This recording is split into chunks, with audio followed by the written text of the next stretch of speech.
Hey, everybody. This is Brad from the Cinema Guys. I'm here with Jason from History of Bad Ideas. We're doing kind of a joint video here.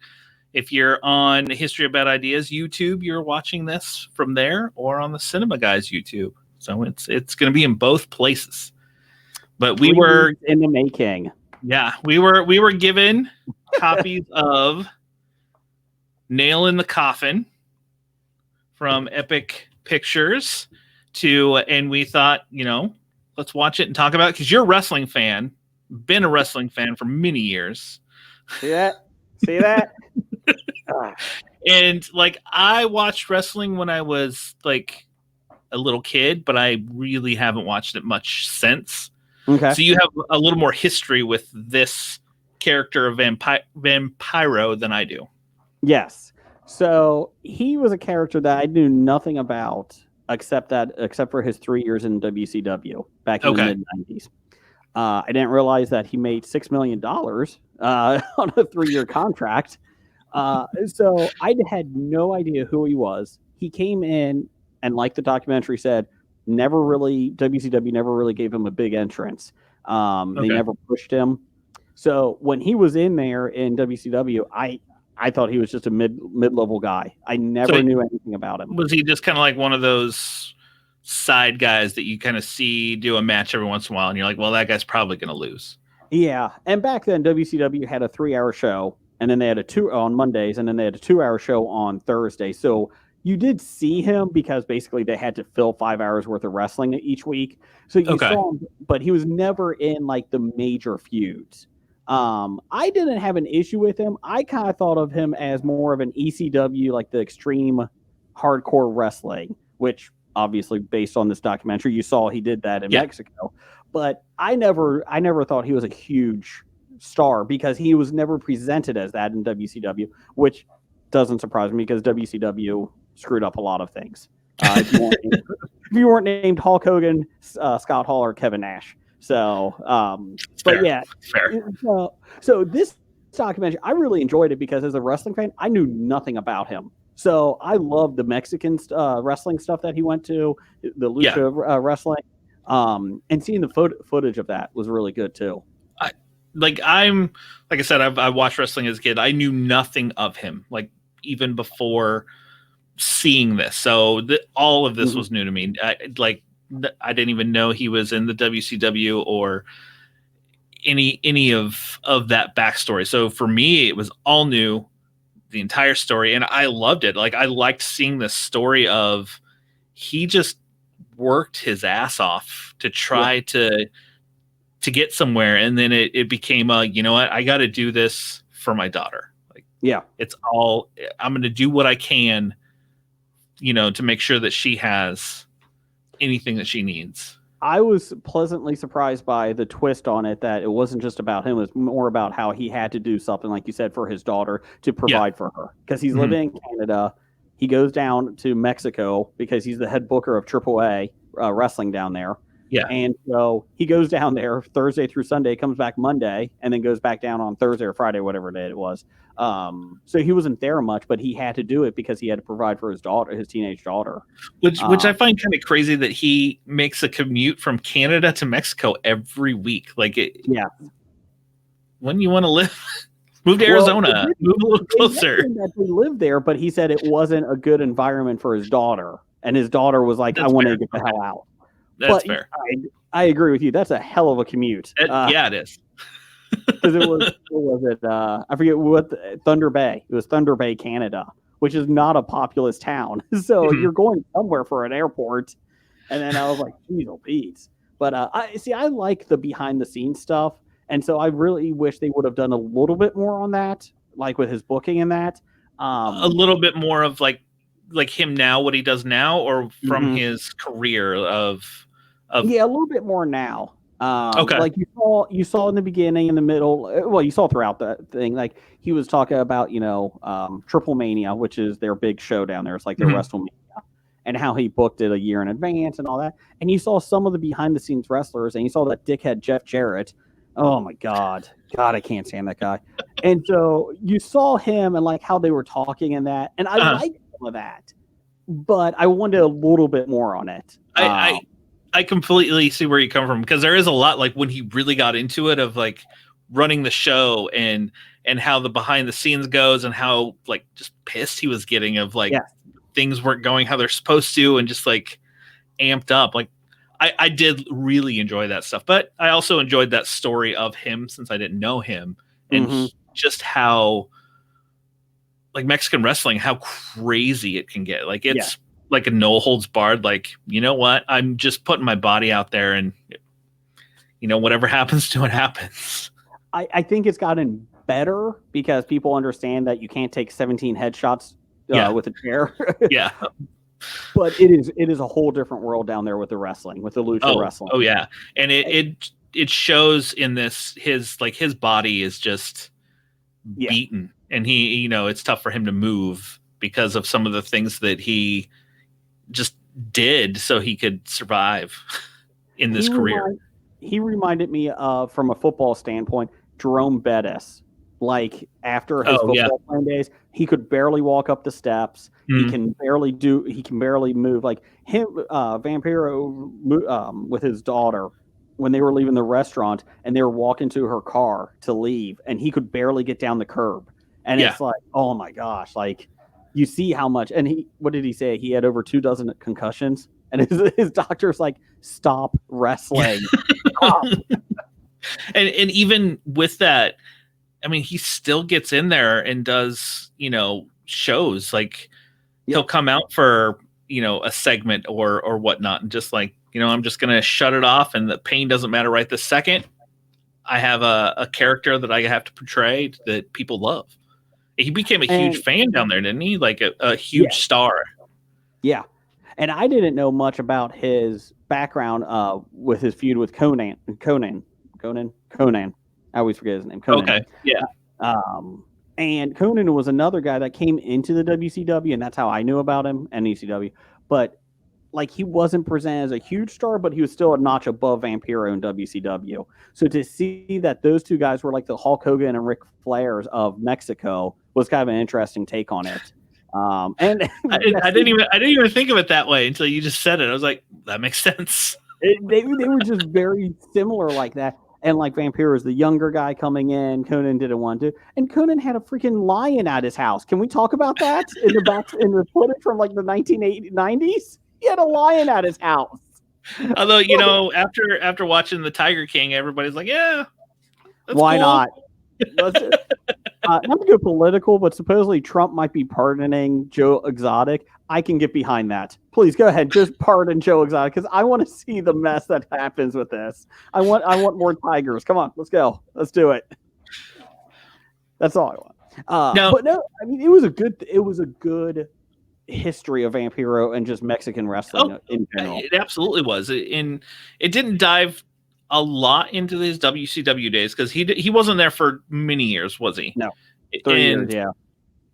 It kind of like, here's how I started, but then it went into kind of the lore of the Mexican wrestling and the lucha libres, and how it's a culture. It's it's a way of life for, I mean, a lot of people down there. Yeah, and it's so deep in tradition, because you have the guys that are passing it, their wrestling masks onto their kids and their kids. Yep. So you have a lot of that. And then you have Vampiro, who is a Canadian wrestler that comes down, and he looks totally different than anyone else because he's goth and, you know, like that.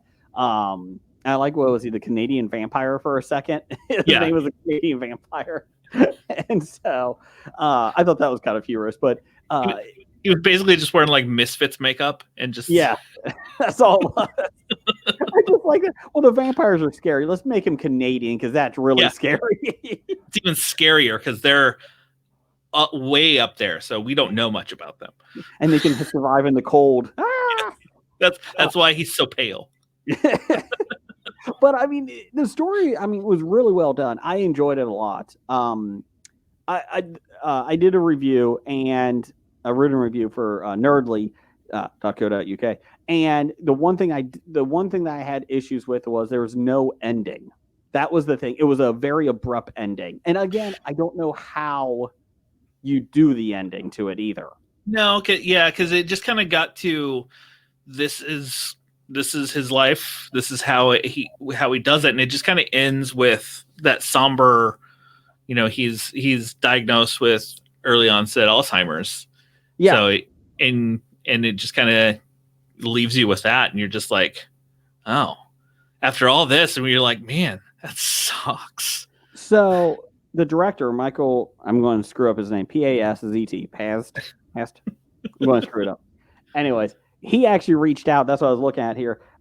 He actually reached out to me on the review, and he was explaining that they really hit a wall about this, about how to end it, because the Alzheimer's thing was kind of oh crap, this came out of nowhere thing. So that's why. So and I appreciated him. I mean, I thought that was awesome that he reached out to me, on my only issue with the film. It is a thing that it's something that's hard to end because it's something that it's still ongoing. It's not like here's everything in his life and then this is how it ended. Like you get to a point where like, well, here we are in present day. You can't really go much. You kind of have to just figure a way to end it from there. Yeah, and I don't blame him. I'm like, it didn't take anything away from the documentary at all. No, not at all. It was just it did hit you at the end. Spoiler here, when he is like basically in a care facility right now trying to get Alzheimer's under control, and like it was just a abrupt wall, and like he said, came out of nowhere. So I mean, it did do like when I finished, I was like, oh crap, like that happened. Like I didn't know anything about him with doing that. And then you sit there and go, after everything that he's done, and then you think of his daughter, of like he works so hard for her, he wants to make sure she has the best life, and like how beaten up he is and how broken his body is, and he just pushes through, and this is just like one more thing to him to push through and just keep going. Yeah, and I get that he wanted to get back in that ring every time, because every wrestler always says that roar of the crowd is, it's a drug. I mean, oh yeah, absolutely. I mean, I think any sports person that does it for a long time, like walking away, you're just like, they miss it. Like if they could get back into whether it's baseball, football, basketball, wrestling, whatever sport you're playing, like if I could get back in there and just do it one more time, I would. Why do you think the Undertaker did it until he's like 80? I mean, come on. Exactly. Hell, Ric Flair's still out there taking chops and everything. Stop it, Rick. Stop it. You're 67 years old. Let it go, Rick. No, I mean, like I said, overall, though, I mean, I really enjoyed it. The best part was that I did the review, and then Vampiro called me out and yelled at me on Twitter. So that was awesome. I didn't give it an A+. Because you didn't give it an A+. I did not give it an A+. And so he yelled at me. So I mean, I would highly recommend anybody to check it out, because it is very informative. It has a lot of it's just a great story of this guy, just his kind of I like how it's called Nail in the Coffin, the Fall Rise of Vampiro, because he started at the bottom and wasn't doing well, and then all of a sudden he did the upswing of became like the huge thing in Mexican wrestling, and how he's still a big deal today. Yeah, and he had a resurgence too, because on the El Rey network they had Lucha Underground wrestling. And it's funny because that was like 2005 to 2007, 8, maybe a little bit later than that. Actually, it was later than that. So 2007, 2010. But anyways, he was one of the announcers on it. And it's funny because you look back and it was a more gritty, story-based wrestling organization for this network. And I mean, they had at one point, you basically wrestled in a temple, and they had a live crowd. But like you had like somebody was being possessed, and then there was a guy that was running the show that kept a wrestler creature in the basement, and it was just weird and unique. But it's funny because like you look back and it's like you had Vampiro's announcer who was also helping with the booking and just like the plot of the matches. You had his buddy Matt Stryker, who was a great announcer. He was there, and then you start looking like a lot of these guys are now that were in Lucha Underground. They're in AEW wrestling now. They're in WWE now. You had Ricochet. You had a couple of the tag teams in AEW now lost their train of thought. But you had a lot of these guys that come through. You even had Rey Mysterio, the classic Lucha, that was in it. And I remember watching it, and I watched it off and on. And I remember seeing Vampiro going, what the hell is this? Like, Vampiro's here? And then Conan showed up. I'm like, oh, my God. And that was the thing. It's like you forget about, like, he has been up and down prevalent, like the Fall and Rise, like, repeatedly since 1990 or whenever he started. So it's funny, like he just keeps finding a way to come back into it and never leave it. And now he's the booker for AAA, which I don't know if he still is anymore. I would hope he is, but I'm not 100% sure. But I loved it too, and I'm not a huge into the wrestling world, but I loved the story. I loved seeing his story and everything else, and I would highly recommend people to seek it out and watch it. I agree. And even if you're not a wrestling fan, like you said, it is wrestling, but the story of his daughter takes a more prominent role in it, especially after the first 15, 20 minutes. Then you start really getting into the meat of why he's doing what he does. And it's absolutely. Yeah, it's basically a dad trying to give his daughter the best life that he maybe did not have as much. Yeah, absolutely. So, well, yeah, we both agree. Seek out Nail in the Coffin and watch it. So before we go, since this will be on both of our YouTube channels, we can find Jason, History of Bad Ideas Podcast. Just search History of Bad Ideas Podcast and pop up wherever. Bad Ideas Podcast on Twitter. And for me, just wearethecinemaguys.com, and everything will be up there. Can we tease our next collaboration? Oh, yes. Our next one is going to be Sleepless Beauty. Control is only a state of mind. That's right. I'll be honest. I used to be really into scary movies. I have not. I kind of went away from them, and now Epic Pictures has kind of given me back into it. They've helped really ramp up my my horror watching again, which I love. I forgot how much I love horror movies, and I have seen that one, but I look forward to hearing what you think of it when we talk this one. My goal is that I will be watching it by this weekend, and I hope that we can actually. That's my goal, and that we can actually get this set up quicker than we did for Vampiro. 3.5 weeks. Yeah, that's all right. We got it done though. That's right. Go team. But subscribe to both of our channels, and we'll be back with more of these combined talks. It's a superpower. That's right. So we will talk to everybody later. See ya.